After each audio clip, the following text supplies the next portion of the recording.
Hello, welcome to another episode of the You Only Live One Business Innovation Style. I'm Honey. I'm here to bring you another episode on how to choose your life so that you can live yummy in your body and yummy in your life. I'm a transformational coach for liberated leaders and help leaders of all levels, especially the ones who are changing the world, to show up in a way you've never shown up before and bash through all kinds of inhibitions so that you can live so amazingly and be able to go beyond your potential and miraculously see some results and outcomes that you've never imagined before. So use a combination of practical strategies as well as energetic and quantum shifts in order for you to heal deeply, transform authentically, and have deep experiences of life. Now, today we're going to be talking about 5 things that are stopping you from stepping in full out to accomplish and to gain that change that you think that you want, yet you have not taken action yet. A lot of times, a lot of our actions and a lot of our thoughts and our intentions are misaligned. You may say that you have value, that you want to get healthy. You value a love and a connection that is so meaningful that it shakes the core of your soul. You may say that you value impact and you want to change the world in sharing your story or sharing a way that you can show up for the world in service, and it's beautiful. Yet, when the rubber hits the road and you have that opportunity to step out of your comfort zone and into that vision in a large way, not in a way where you're tipping your toe in it or dipping your toe in it, you start chickening out. And it happens all the time. And this weekend, actually, there were 290 participants in one of the events that I was supporting. And out of that, 60 people stepped into their vision and invested so much time, energy, belief, money in themselves to take the next step to realize their 1 year vision. So now how can this happen for you too? Because I've spoken to a lot of them and brought them through the journey of facing their fears and stepping into it. So the first thing you got to know is your vision, your state of being, who you want to be at the end of your goal. So this could be a monetary goal, this could be a health goal, this could be a service-oriented goal, this could be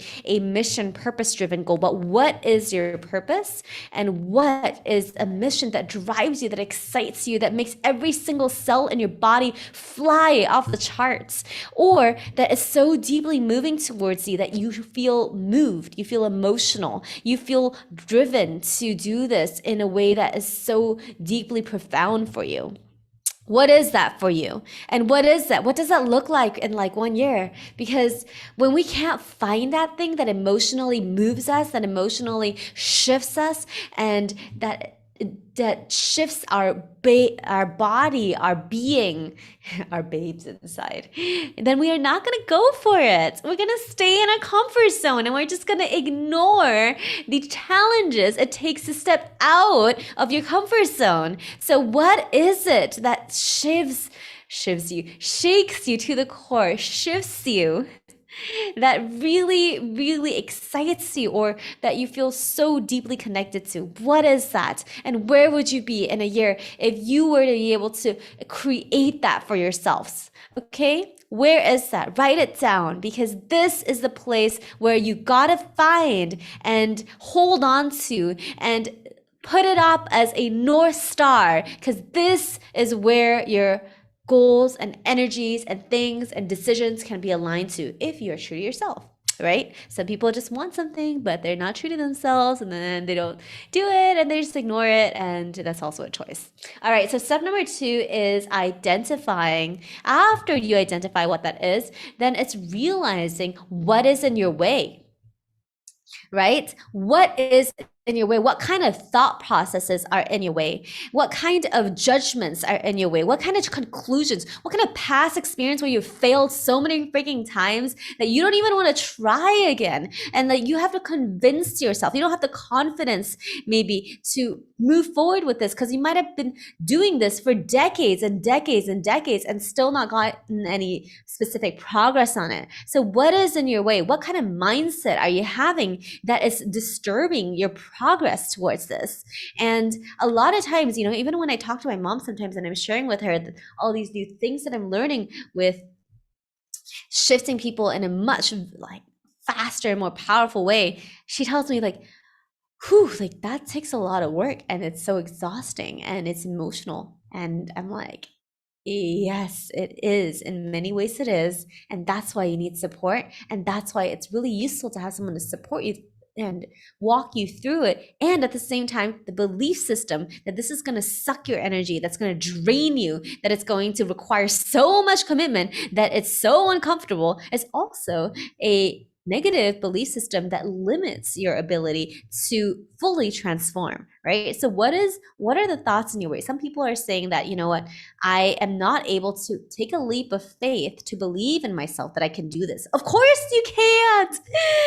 Of course it's difficult to take a leap of faith. It's like jumping off of a bungee. If you're only jumping off of a bungee in the world of the known, then you'll never get to the place of unknown, which is a place you've never been before. So if you're playing on a bigger field, of course you're going to be challenged to jump across. Of course this is going to happen. And why am I so passionate about this? Because every single person I support are going to a place that they've never been before.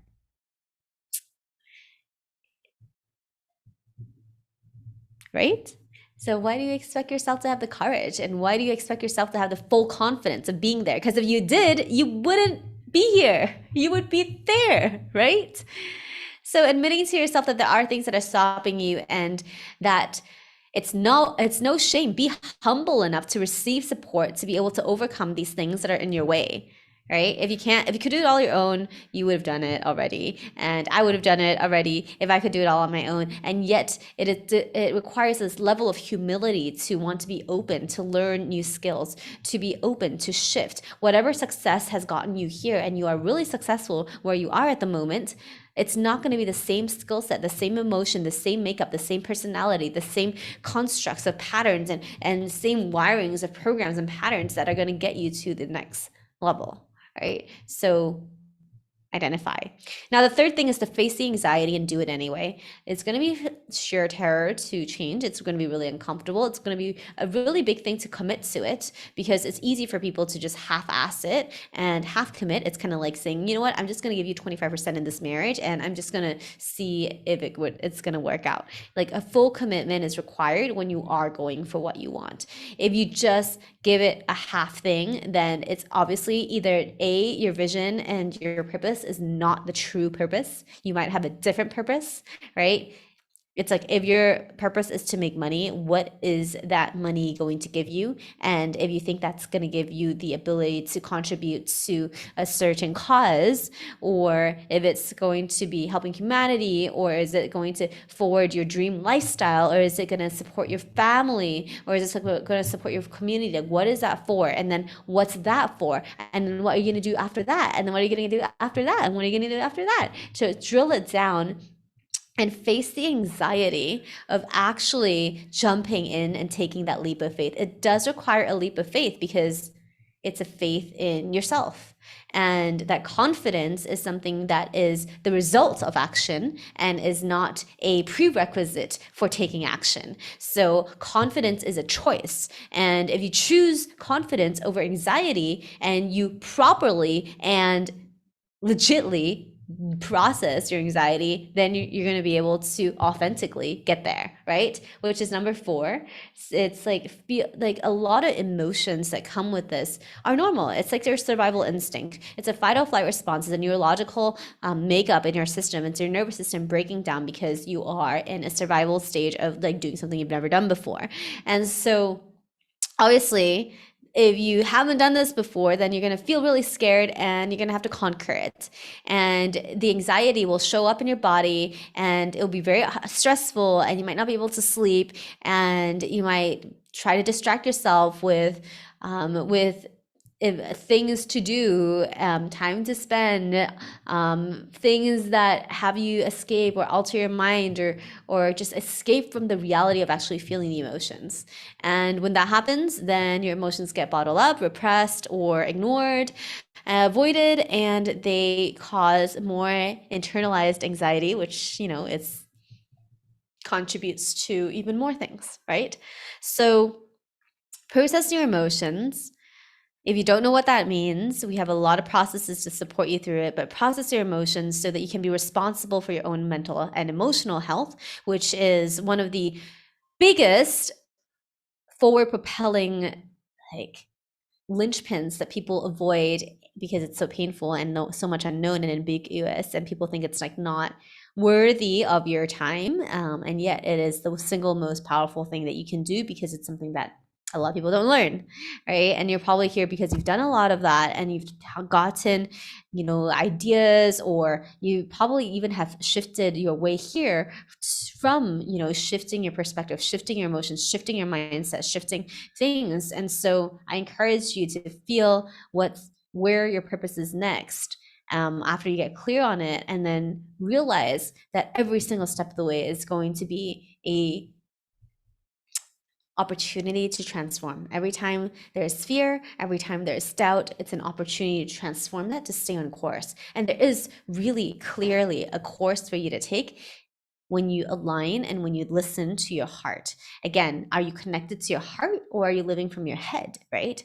So living in your heart allows you to really extract the meaning of life, extract the joys of life, and combining and allowing your head to be supportive of your heart, and using the strategies and the intellect and the the analytical side of your brain to support that mission allows you to live in a way that's way more aligned and healthier, and the ability to activate really mystical and magical abilities within you to self-heal and create manifestations and create synchronicities and attract opportunities that you've never thought before. It's all about being able to connect within and into the universe in the quantum field. And this is something that is really beautiful. So the fifth thing is to commit to yourself. Once you have created that vision, realize what the true vision is, not from your ego mind, not something that is only selfish. I mean, you can try that, but oftentimes when it's a self-serving mission, it doesn't actually activate all the potential that you have. It's something that is there's a greater reason that pulls you, because it's gotta have something that pulls you forth and is sustainable and is something that benefits you and all at the same time. And once you commit to that, then you will face every single obstacle, have this all or just I will do whatever it takes mentality, because you've done this before. You have situations in your life where you've overcome situations where it's not easy, but you stuck through it and you follow through. So commit to this vision that you have, follow through with it so that you can get to the other side and change in the process. It's all about the process of becoming who you were meant to become. So don't stay stuck in your life wherever you are. If you're in your 30s, your 50s, your 80s, your 60s, don't stay stuck there. Keep evolving and keep growing. Right? Because this is why we're here. All right, so these are the 5 different mistakes you have to stop making so that you can move forward and create the magnificent life that you want. I'm here to support people who are serious about going for it. Yeah, not just half-ass. Only the ones who are ready to step through and to face whatever it takes for you to get there. And chances are we're going to get you so much more than that too. Links below on how to get in touch. We've got group programs, privates, as well as online programs for you to go through that you can really face that true goal in your health, love, relationships, business, and spiritual connection that you've always wanted. All right, talk to you soon. This is Honey signing